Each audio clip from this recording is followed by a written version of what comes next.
Hi there, it's Emily aboard sailing vessel Temptress. This is our 1967 Creekmore 45 sailboat, and my husband Clark and I are doing some major renovations over the coming weeks. We're taking you along with us. So hit the like button, leave a comment, and subscribe. Then come along with us as we see what's on this week's to-do list.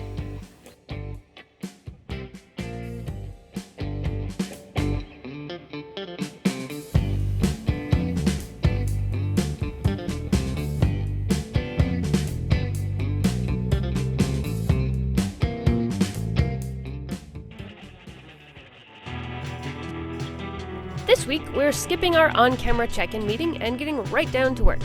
We've cleared out the saloon, so now it's time to venture into the Galley and the Nav Station area. First, I'm cleaning everything out, or as we call it, making the boat bigger. There's lots of little projects this week, and lots of things on the to-do list, so we'll just go over them as they come up. So sit back, relax, and watch us do all of the work.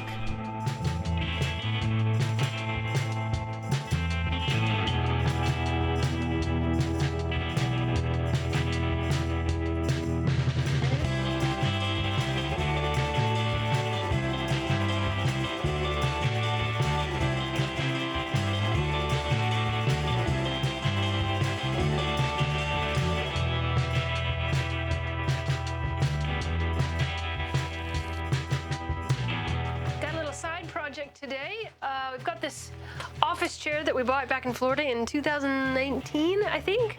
And as you can see, the vinyl upholstery is all worn out by now. It's also, the bottom of it is warped. Ooh, the bottom of it is warped, so it's kind of a little bit, it goes back a little too far. So we need to rebuild the bottom and probably get it recovered. So Clark's gonna take it to a local person to see what we can do with it. We might end up buying a new one, but we're gonna see what we can do with this old one first. This was just a regular old office chair that we bought. This came off the old Nav Station Chair, so we put the hardware onto here and adapted it into a ship's chair. So whatever we do, we're gonna hold on to this piece because that's how it attaches here, but we'll see what ends up with the chair. What are you doing, Emily? Fixing a drawer.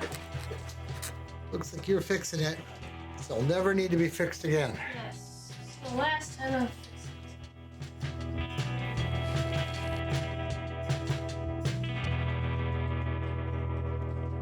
it. So now that we've ripped out a lot of the ceiling, Clark has promised me that we're going to make sure it's all dry, then wait for it to rain, and make sure it's still dry at the end of the rain. But what I'm going to do today is this is right beneath the propane locker, which is accessible up on deck. And the bottom of the propane locker was fiberglass a very long time ago, but it's got some blisters and some other things that I'm not super confident about, so I'm taking it upon myself to do some sanding and repair inside there to make sure that none of the water that was coming through here was coming from the anchor locker. And then we're going to make sure that all this wood is nice and dry, and then we're going to wait for it to rain and make sure it stays dry before we cover it up with a nice finish and fill in all the holes. That's the plan.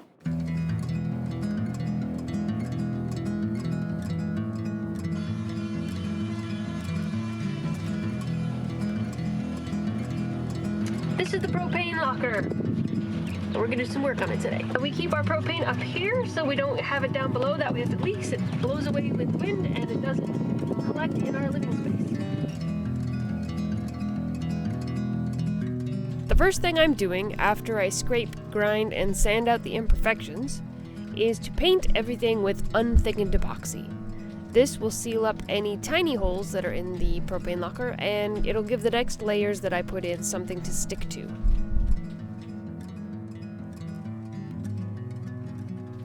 Then I thicken up the epoxy using some fumated silicone and some wood flour, and that creates a really thin paste. I can use a spatula to fill in the bigger holes and seal up some of the seams. Lastly, since there are a couple low spots where rainwater tends to puddle within the propane locker, I'm using some fiberglass to raise those areas, such that the water that does enter the propane locker will drain out through the proper holes.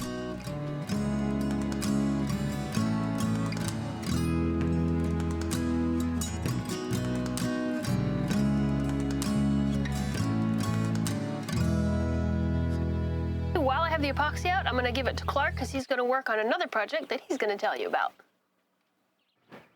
time now to work on the backrest. It got delaminated and we're going to re-laminate it. So what I'm gonna do is put some epoxy in it and clamp it down. What I've chosen to do for clamps is put some tape on something nice and flat. This is a sailing batten. The tape's there just in case my other plan doesn't work.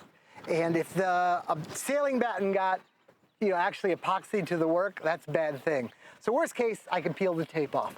But what I've done then is, there it is, got myself a piece of beeswax. And I just rubbed the beeswax onto the masking tape. Works like a release agent, so I can peel this right off easy. In short, epoxy doesn't stick to beeswax like at all. And it's really nice because there's a little texture to the back of masking tape, and beeswax really easily gets kind of abraded right onto it in a nice way. It works out pretty well. I've also got another little clamp here that I did a similar thing, but I'm just using kitchen parchment paper, wax paper. You get the idea. It already has that facility, and that's going to be used up here a little more. You need to get the epoxy up underneath here, and the easiest way that I've come up with is just a hypodermic syringe and an 18 gauge long needle. These things are really cheap and they're handy as hell. You can buy them on eBay nowadays.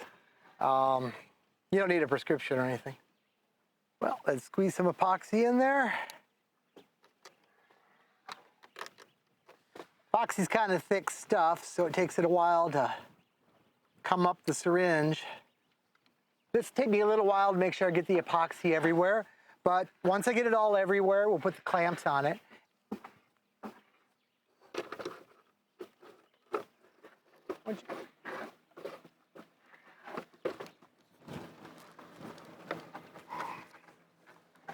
Never have too many clamps. Got this all clamped up so it'll be serviceable for our needs when we're done.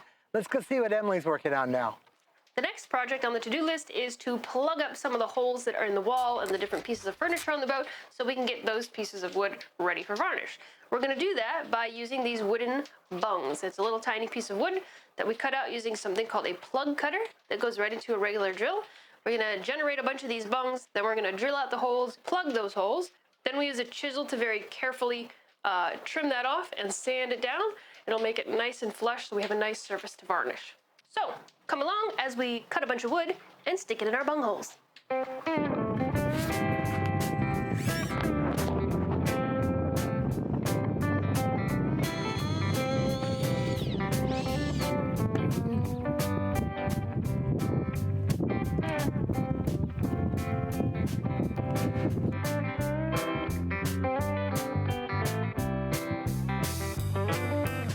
These are really a pain in the butt with a hand drill. Ideally, it works best with a drill press. We don't have one of those, so we just had to push down really hard.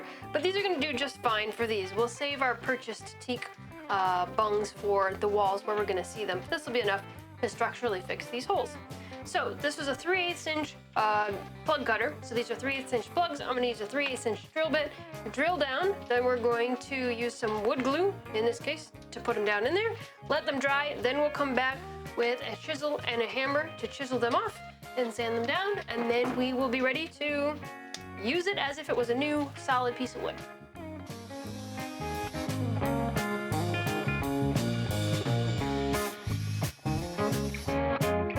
Clark says it ain't rocket surgery. It's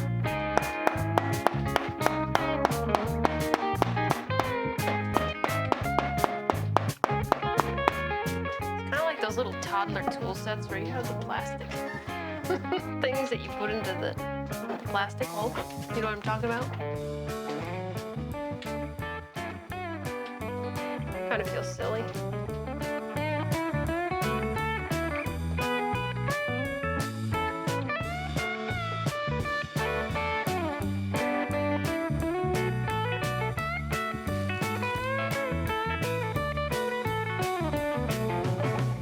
The next day, it's about to rain. Let's take the clamps off and see what we've got.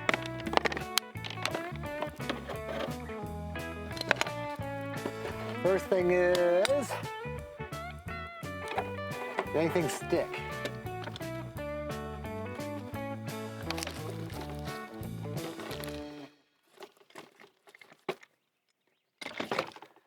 Nope. Little bit. I should have refreshed the wax. I did the other side and I used the same wax. But this worked out. This is all going to get sanded off, right? We're redoing this, so don't worry about the epoxy here. But it's good and solid and re-laminated. That is a decent job for what it is. I did this side a couple days ago, similar thing. And I wish I would have put a little more glue right there, but cushion goes here, so it's fine. Good enough for me. And it's strong again, and there won't be a leak on it, so I think this is done.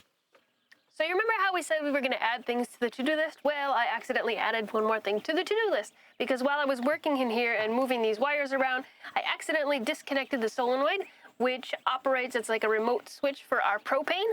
And right now we don't have hot water for showers or for cooking, which we're mostly doing at the other boat, but might as well fix it. And Clark is going to tell us about replacing the solenoid. The last thing I did is something that I learned from building my dinghy, and that's using thickened epoxy to make a fillet around places where two surfaces come together at an angle, really filling that in, and then when it's partially dry, grabbing some rubbing alcohol and just smoothing it out so it doesn't even need any sanding.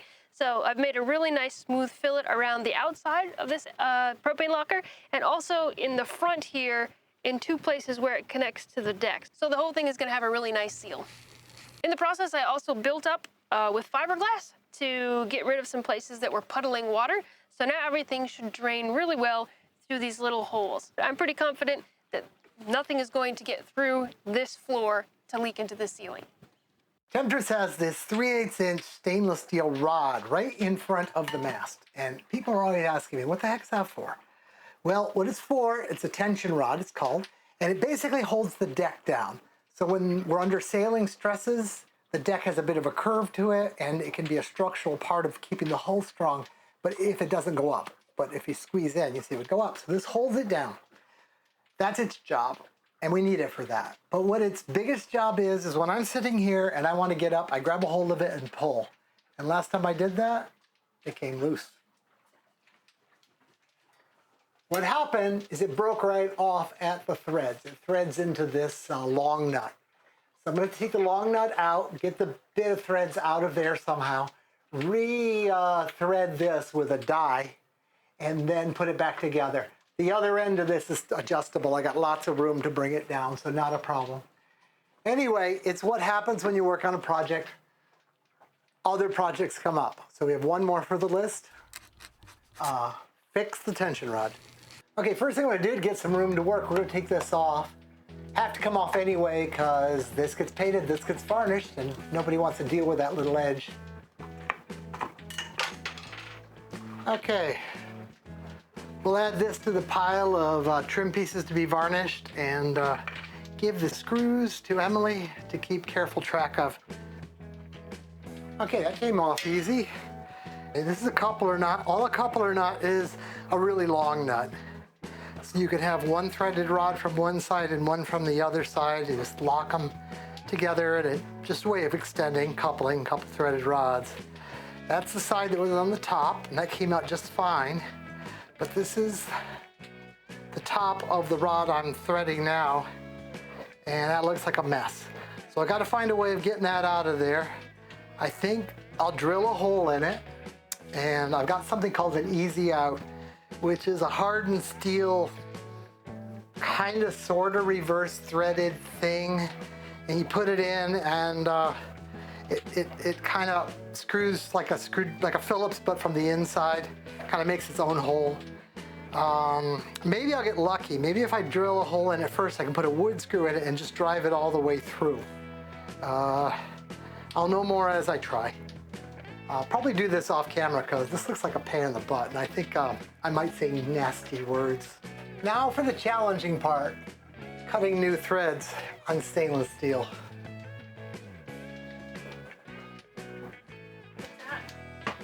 A little cutting oil,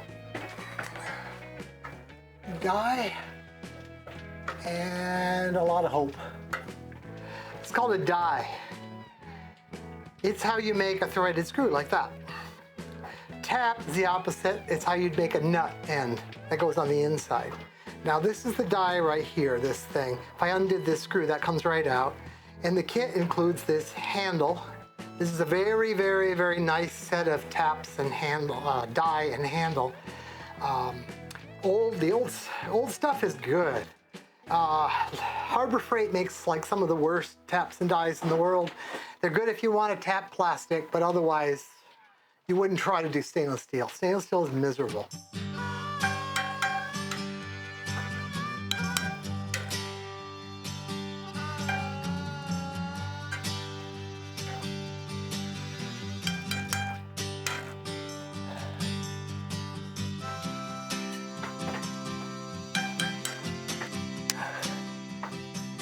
More oil.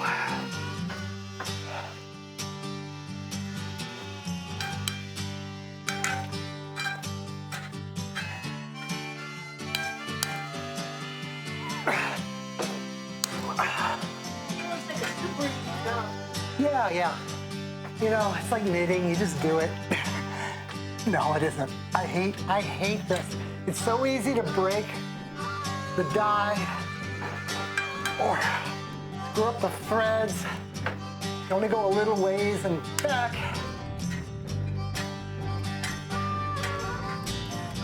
But it's going a little by little. Cutting is happening. You like this?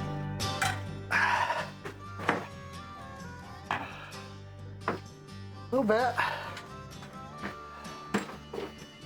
Not enough. Look at that.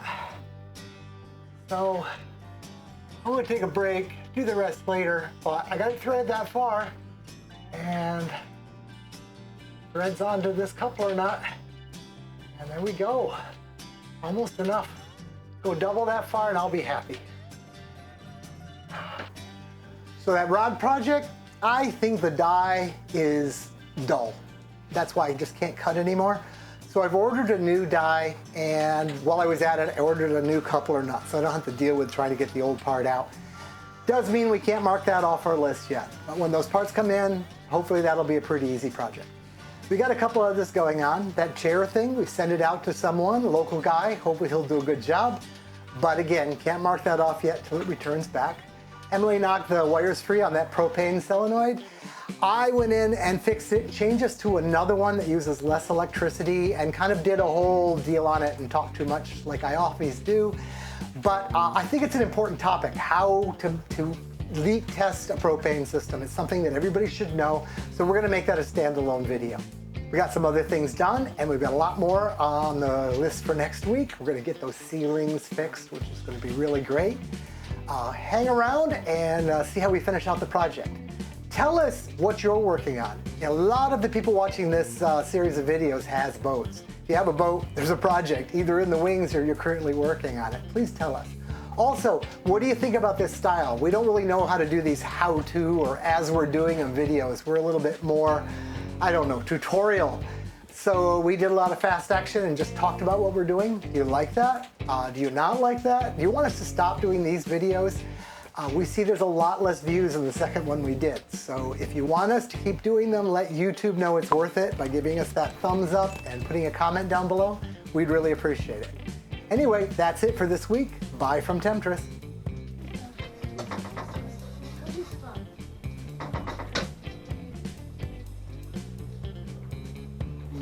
Wind up coming out in here. Sucks. Screws. That doesn't look good. I think we need screws.